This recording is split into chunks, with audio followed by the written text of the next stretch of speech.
नमस्कार, राम राम। राजस्थान की 25 सीटों का चुनाव परिणाम आने में कुछ ही घंटे बाकी है, लेकिन बीते 48 घंटों के दौरान सट्टा मार्केट से लेकर एग्जिट पोल ने इतनी भसड़ मचाई है कि जो प्रत्याशी चुनाव लड़ रहे हैं उनकी नींद उड़ गई है। चाहे वो प्रत्याशी बीजेपी का हो, चाहे इंडिया गठबंधन का हो, क्योंकि एग्जिट पोल से लेकर सट्टा मार्केट ने इतने बदलाव पैदा कर दिए या इतना कंफ्यूजन क्रिएट कर दिया कि प्रत्याशी खुद हैरान रह गए कि ये क्या हो रहा है। क्योंकि कई प्रत्याशी ऐसे हैं जो लंबे समय से चुनाव लड़ते आ रहे हैं, उनको चुनाव लड़ने का लंबा चौड़ा अनुभव है, इस कारण उनको आकलन करने का भी अनुभव है। कई प्रत्याशी ऐसे हैं राजस्थान में जो ये पहले ही दावा कर लेते हैं कि हम तो इतने वोटों से चुनाव जीतने वाले हैं, लेकिन इस बार क्या उनका आकलन सही होगा? क्योंकि एग्जिट पोल ने जो आंकड़े दिए उस हिसाब से तो उनका आकलन सटीक जा रहा, लेकिन सट्टा मार्केट जो बात बता रहा उसके मुताबिक उनका आकलन फेल साबित हो रहा।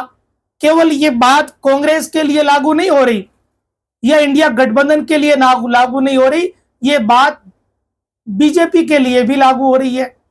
यानी कांग्रेस, इंडिया गठबंधन, बीजेपी के नेता जिन्होंने अपने अपने दावे किए थे, उन सारे दावों पर पहले एग्जिट पोल ने पानी फेरा, अब सट्टा मार्केट पानी फेरा। तो क्या राजस्थान के इस बार के चुनाव में बड़े नेताओं का हार का मुंह देखना पड़ेगा? कई बड़े नेता हैं, कई बड़े राजनीतिक परिवार है, कई बड़े राजनीतिक घराने हैं जो इस बार चुनाव मैदान में है, लेकिन जो हवा चल रही है 29 तारीख और 26 तारीख को जब राजस्थान में वोट पड़ गए, तो उसके बाद जब लोगों ने आंकड़े पेश किए, उन आंकड़ों और आज के आंकड़ों में जमीन आसमान का अंतर है। कुछ सीटों पर तो इतना भयानक बदलाव आ गया कि इतनी कल्पना तो किसी ने नहीं करी थी। लेकिन पिछले 2 दिनों में या पिछले 1 जून को शाम को लेकर अब तक 3 दिन मान लो, इतने बदलाव हुए हैं कि लोगों का दिमाग ही काम करना बंद कर गया कि हमारी सीट पर कौन सा नेता जीत रहा है। यह स्थिति राजस्थान में 8 से 10 सीटों पर है। बाकी की सीटों पर कोई कंफ्यूजन किसी को है नहीं, वहां बीजेपी आराम से चुनाव निकालती हुई दिख रही है। लेकिन ये 10-12 सीटें ऐसी है जो हर किसी को चौंका रही है, क्योंकि इन सीटों पर ही सब कुछ निर्भर है। विशेषकर कांग्रेस का जो दावा है वो इन्हीं सीटों का है, और इन दावों में कुछ जगह तो दम दिख रहा, लेकिन कुछ जगह ये दावे बेदम होते हुए दिखाई दे रहे। रही सही कसर एग्जिट पोल ने पूरी कर दी, और थोड़ी बहुत कसर जो बची थी वो सट्टा मार्केट ने पूरी कर दी। हालांकि इस बार एक गणित और है, इस बार एक झगड़ा और शुरू हो गया।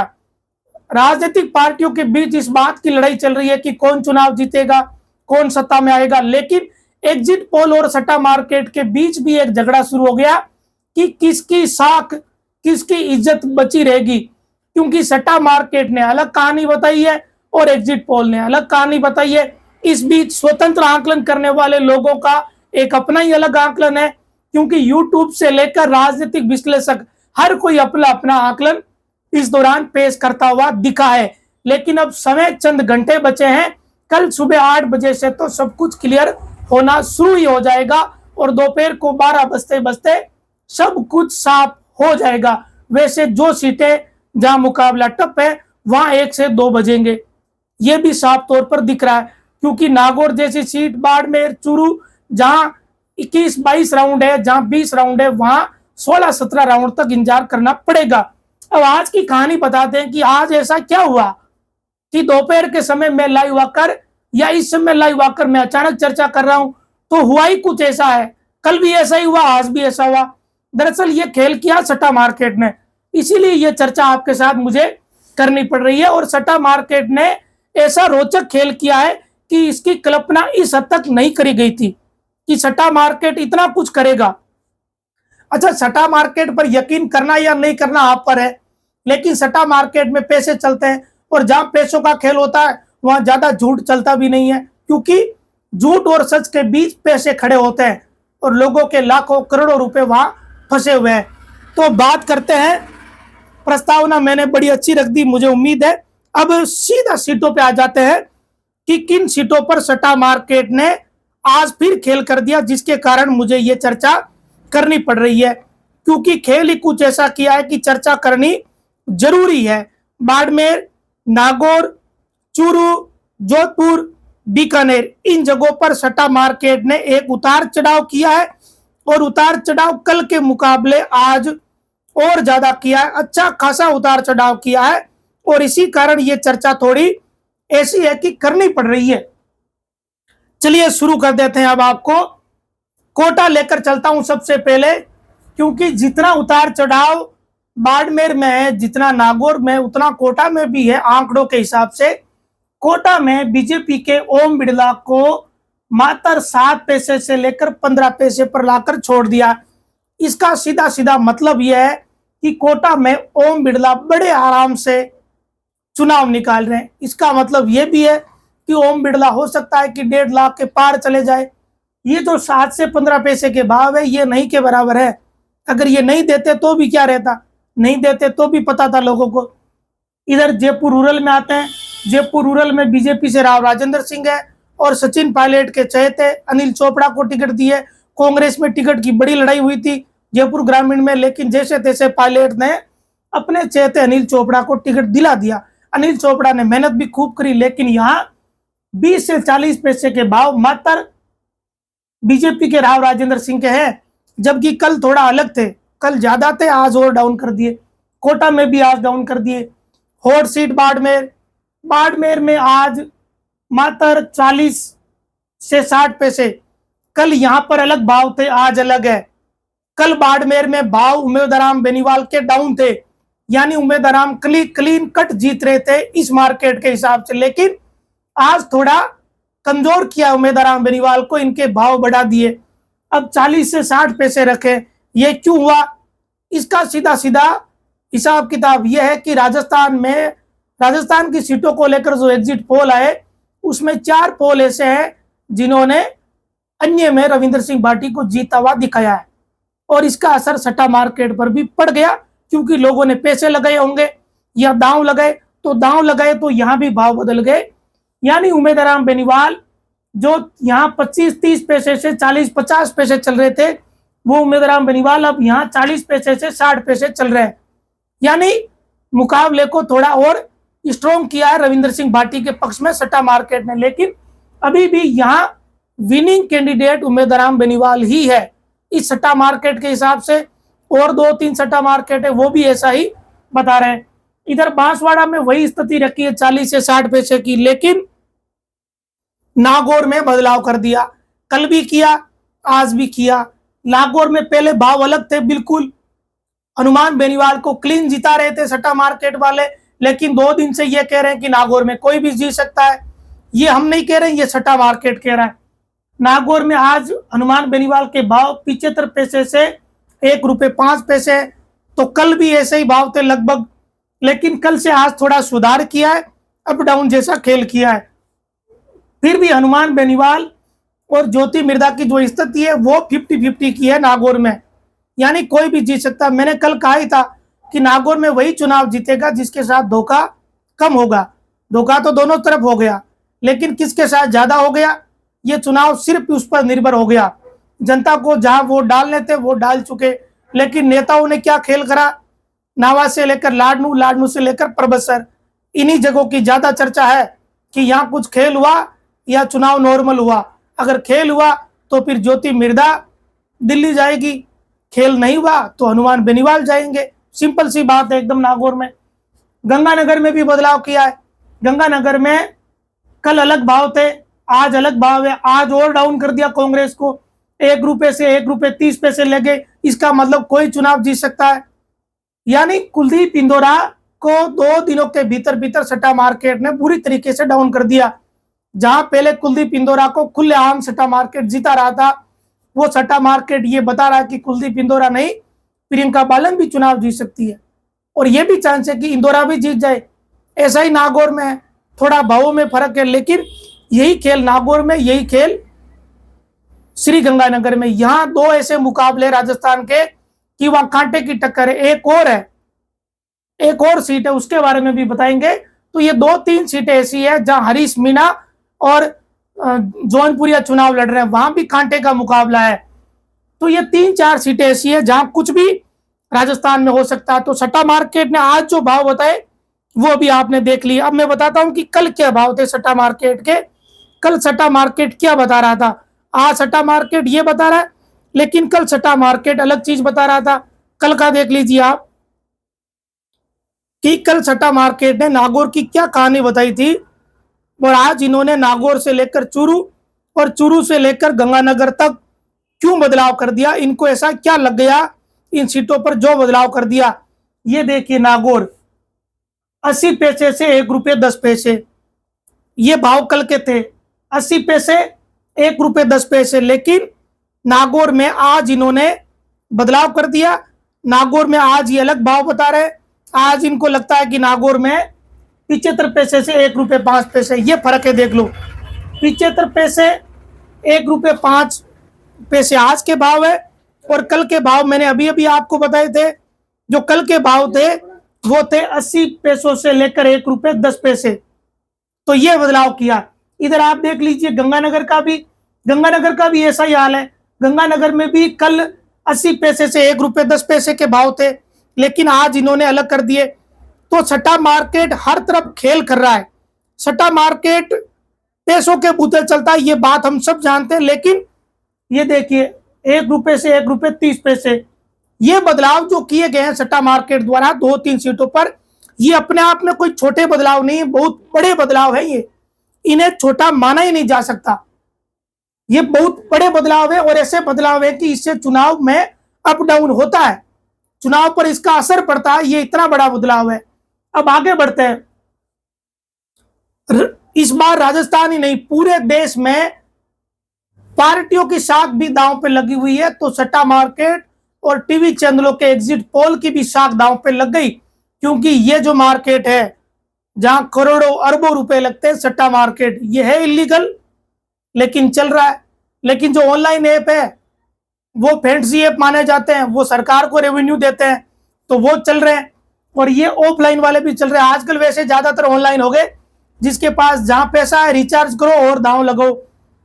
लेकिन इस सट्टा मार्केट ने जो कहानी बताई है और एग्जिट पोल की कहानी में जमीन आसमान का अंतर है। उतना ही अंतर है जितना जमीन और आसमान के बीच है। देख लो आप, फलोदी का सट्टा मार्केट बीजेपी को 209 सीटें ही दे रहा है, और एनडीए को मिलाकर 253 दे रहा है, और कांग्रेस को 117 सीटें दे रहा है, और इंडिया गठबंधन को 246 सीटें दे रहा है। ऐसी स्थिति पालनपुर की है। पालनपुर का जो सट्टा मार्केट है ये बीजेपी को 216, एनडीए को 247 दे रहा है, कांग्रेस को 112 दे रहा है, और पूरे इंडिया गठबंधन को 225 सीटें दे रहा है।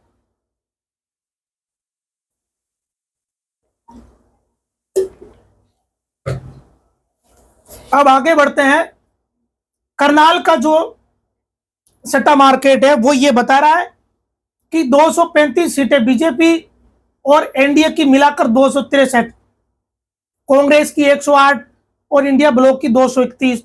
एक बोरी में सट्टा मार्केट चलता है, वो बता रहा है बीजेपी की 227 और एनडीए की 255, कांग्रेस की बता रहा है 115, इंडिया ब्लॉक की बता रहा है 212। बेलगाम का सट्टा मार्केट बीजेपी की 223 बता रहा है, एनडीए की 265 बता रहा है, 120 बता रहा है कांग्रेस की, और 230 इंडिया गठबंधन की। कोलकाता का जो सट्टा मार्केट है वो 218 बता रहा है बीजेपी की, एनडीए की बता रहा है 261, कांग्रेस की बता रहा है 128, 228 बता रहा है इंडिया ब्लॉक की।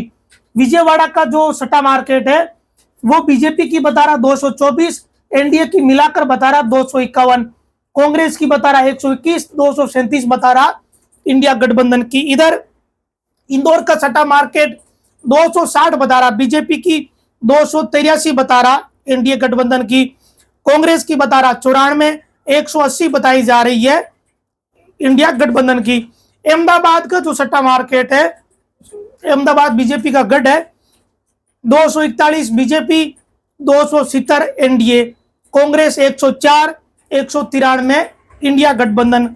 सूरत का जो मार्केट है वो 247 बीजेपी को, 282 एनडीए को, कांग्रेस को 96, 186 इंडिया। अब इसमें एक चीज देखी नोटिस करने वाली कि एक भी ऐसा सट्टा मार्केट नहीं है जिसने कांग्रेस को 60 के आसपास रखा है, जबकि एग्जिट पोल कांग्रेस को 60-65 दिखा रहे हैं। यहां केवल पहले गिन लेते हैं कितने, 1 2 3 4 5 6 7 8 9 सट्टा मार्क 9 और 10 सट्टा मार्केट में 2 सट्टा मार्केट ऐसे हैं जिन्होंने कांग्रेस को 90 से 100 के बीच रखा है। बाकी के जितने भी सट्टा मार्केट है उन्होंने कांग्रेस को 100 के पार किया, अकेली कांग्रेस को, जबकि एग्जिट पोल इससे अलग है।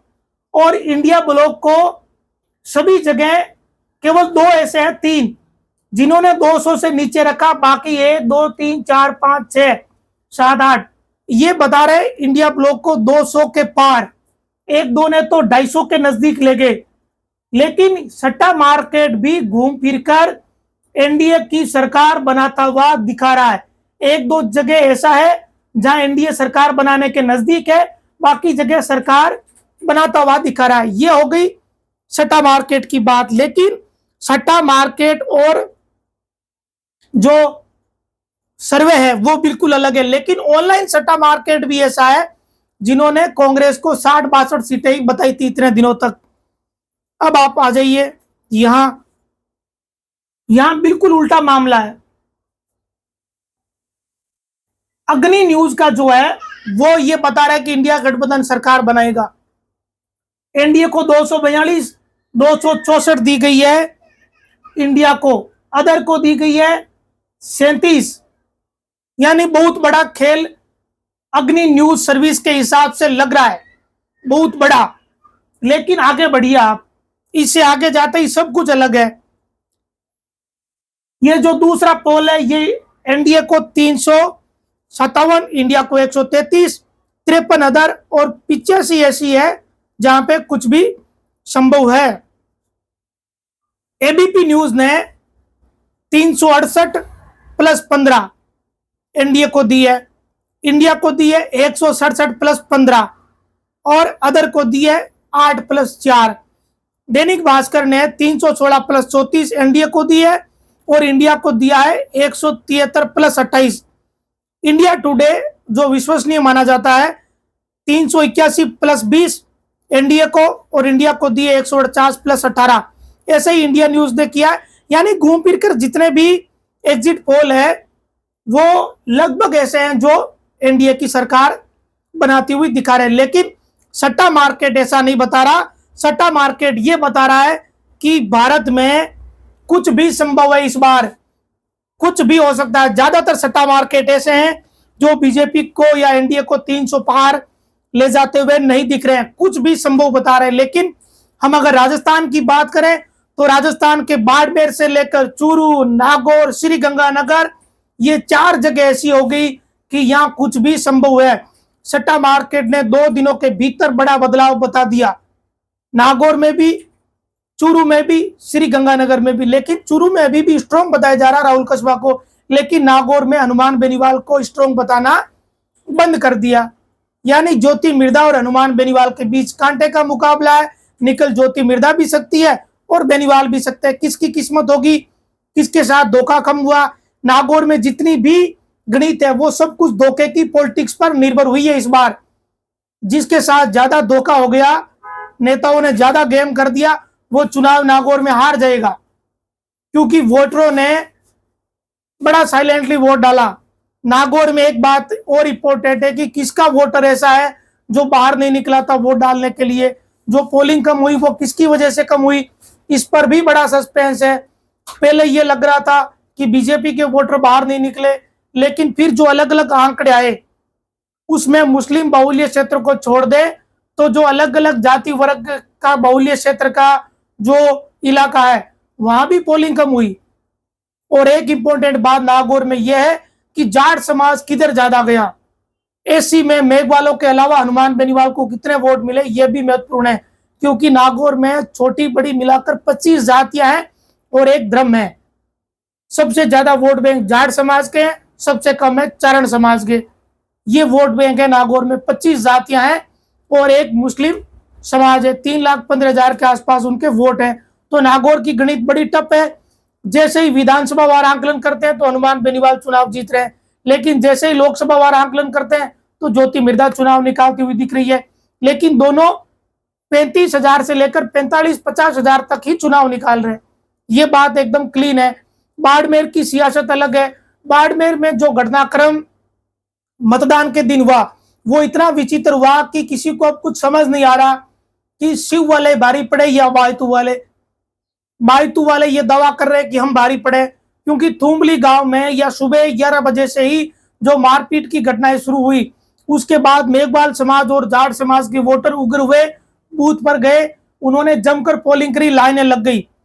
शिव विधानसभा में सुबह से ही लाइनें थी, जैसलमेर में सुबह से ही लाइनें थी, लेकिन 11 बजे बाद बाकी के क्षेत्रों में भी लाइनें शुरू हो गई। जहां जाट समाज बाहुल्य है, जहां मेघवाल और एसी बाहुल्य है, तो चुनाव वहां टफ हो गया। चूरू में मुकाबला राठौड़ बनाम डोटासरा ज्यादा दिखा। कटका निकलेगा, मौर्या बोलेगा या राठौड़ साहब गेम कर देंगे, ये क्या होगा चूरू में, क्योंकि चूरू में भी उन्होंने दांव विचित्र खेल दिया। ये बात बड़ी रोचक है। चूरू में डोटासरा भारी पहले पड़े हैं, इस बार पड़ेंगे क्या, क्योंकि डोटासरा की पॉलिटिक्स अलग तरह की रही। चूरू के मामले में वो चुनाव को इस मोड़ पे ले गए कि जातिगत वोटों का बंटवारा हो जाए। चूरू में उन्होंने तारानगर, चूरू में किया खेल वो कि तारानगर रहोगे चूरू जाओगे, चूरू जाओगे तारानगर रहोगे, और राजेंद्र राठौड़ कंफ्यूज हुए और चुनाव वो हारे। फिर वो चीज शुरू करी डोटासरा ने और फिर वही चीज देखने को मिली है। तो हर तरफ खेल खेला गया। नागौर में हनुमान बेनीवाल के साथ क्या कोई गेम हुआ है या बेनीवाल अपना गेम करने में कामयाब हुए? क्योंकि नागौर को लेकर दिलचस्प बात क्या रही कि हनुमान बेनीवाल ने 25 दिन इंतजार करके गठबंधन किया। जब 25 दिन का जो मामला था उसमें शुरुआत के 10 दिन के बाद जब मैंने आपको बताना शुरू किया कि यह गठबंधन तो होगा, उसके मैंने अलग अलग कारण बताए थे, लेकिन लोगों को यकीन नहीं हो रहा था कि गठबंधन होगा क्या, तो वो गठबंधन हुआ। इसके पीछे का कारण यही था कि गहलोत साहब ने यह प्रस्ताव आगे बढ़वाया मुकुल वासनिक और मोहन प्रकाश के थ्रू, जो कांग्रेस के महासचिव है। तो बात जब कांग्रेस के आला कमान तक पहुंच गई तो वो गठबंधन होना ही था।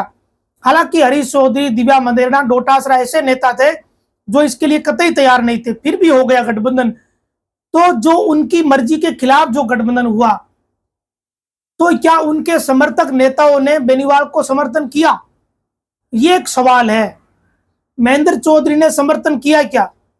वो दिखे उनके साथ, मंचों पे थे, नावा में प्रचार में थे, खूब उन्होंने बयान दिए, ज्योति मिर्धा के खिलाफ भी खूब बोले महेंद्र चौधरी, लेकिन वोट दिलवाए क्या, ये सवाल है।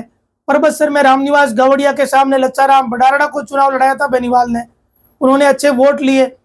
परबतसर के जाट समाज ने विधानसभा चुनाव के एन वक्त पहले, जब वोटिंग के पहले या 2 दिन पहले ही ये निर्णय लिया कि हमें गावड़िया को वोट देने।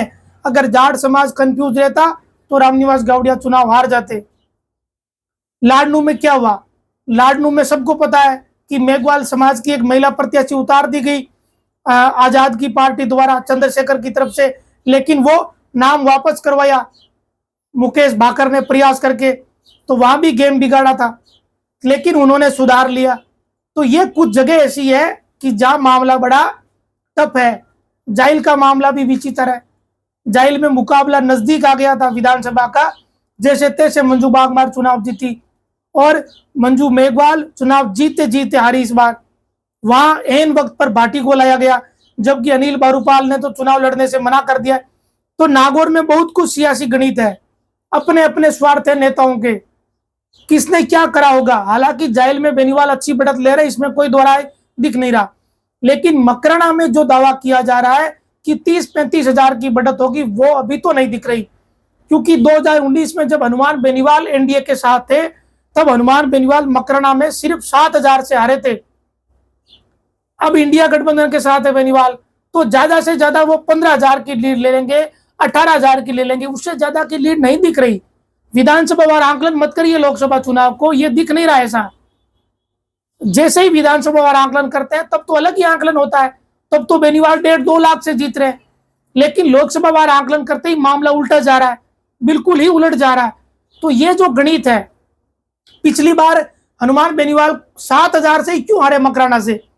क्योंकि मकराना में बीजेपी का वोट बैंक है, जो हिंदू वोट बैंक है वो बीजेपी की तरफ मूव करता है मकराना विधानसभा क्षेत्र में। इसी कारण मकराना में बेनीवाल की हार थोड़ी हुई थी, 7,000 वोटों से ही वो पीछे रहे थे। यही बात ज्योति मिर्धा पे क्यों नहीं लागू होती? ज्योति मिर्धा ज्यादा से ज्यादा मान लो कि 15,000 से हार जाएगी, या 16 से हार जाएगी, 18 से हार जाएगी, लेकिन 35,000 आज की तारीख में नहीं दिख रहा। अगर आप कंपैरिजन करो जाकिर गेसाउत से कि जाकिर गेसाउत ने इतनी बड़ी जीत दर्ज करी, तो जाकिर गेसाउत ने इस बार इतनी बड़ी जीत दर्ज करी है, पिछली बार यही जाकिर गेसाउत चुनाव हारे भी तो थे भाई। तो ये कंपैरिजन क्यों कर रहे हो विधानसभा से? विधानसभा से कंपैरिजन होते ही मामला उल्टा सुल्टा हो जाता है, लेकिन लोकसभा वार कंपैरिजन अलग तरह का है। तो नागौर का चुनाव कहीं भी जा सकता है, इस बात की कोई गारंटी नहीं है कि ज्योति मिर्धा जीतेगी, लेकिन इस बात की भी गारंटी नहीं है कि हनुमान बेनीवाल जीतेंगे। हो सकता है कि वो वैसे चुनाव जीत जाए जैसे बेनीवाल खियूसर में जीते थे 2059 वोटों से मात्र, वैसे चुनाव जीत सकते हैं बेनीवाल कम अंतर से, लेकिन वैसे कम अंतर से ज्योति मिर्धा भी चुनाव जीत सकती है। दोनों तरफ का मामला इस बार बड़ा टफ रहा मामला। ज्योति मिर्धा के चुनाव लड़ने की शैली बिल्कुल अलग थी, इस बार अलग ही तरीके से ज्योति मिर्धा ने चुनाव लड़ा और लोगों से कनेक्टिविटी जो रखी उसका फायदा कहीं ना कहीं ज्योति मिर्धा को हुआ है। और एक चीज जो देखने को मिली, जाट समाज में विशेषकर कृष्णपाल मिर्धा की भावनात्मक अपील का भी असर देखने को मिला। दूसरी एक अहम बात यह कि हनुमान बेनीवाल तो विधायक हैं, अगर ज्योति मिर्धा हार गई तो उनका कैरियर खत्म हो जाएगा। ये जो बात चली जाट समाज के बीच, इसका भी असर देखने को मिला है। लेकिन ये असर हार जीत में बदलेगा क्या? ये जो असर हुआ इससे ज्योति मिर्धा जीत जाएगी क्या, इस पर कोई टिप्पणी नहीं की जा सकती, क्योंकि बेनीवाल ने यह दावा किया था कि 1 लाख से लेकर 1.5 लाख के बीच हम जीतेंगे। इंडिया गठबंधन ने भी दावा किया कि नागौर वो सीट है जो हमारी जीत के खाते में हमें दिख रही है। इधर बीजेपी ये दावा कर रही है कि नागौर हम जीत रहे हैं, इधर जो एग्जिट पोल है वो ये दावा कर रहे हैं कि बीजेपी नागौर जीत रही है। सट्टा मार्केट ये कह रहा कि नागौर में मुकाबला टाई है, बिल्कुल टफ है, 50-50। तो बहुत कंफ्यूजन है, लेकिन बाड़मेर को लेकर इतना कंफ्यूजन नहीं है। वो तो जैसे ही एग्जिट पोल आए तब कंफ्यूजन क्रिएट हुआ। चूरू को लेकर इतना कंफ्यूजन नहीं है, सीकर में इतना कंफ्यूजन नहीं है, लेकिन जैसा नागौर में कंफ्यूजन है वैसा श्रीगंगानगर में भी है। तो ये कुछ सीटें ऐसी है जहां बड़ा ही टफ कंफ्यूजन है, लेकिन घूम फिर कर कहानी वही है कि इंडिया गठबंधन या कांग्रेस 4, 5 या 6 सीटों तक सिमटता हुआ दिख रहा। बीजेपी की जो 25 की 25 सीटों का दावा, उसकी हवा निकल गई।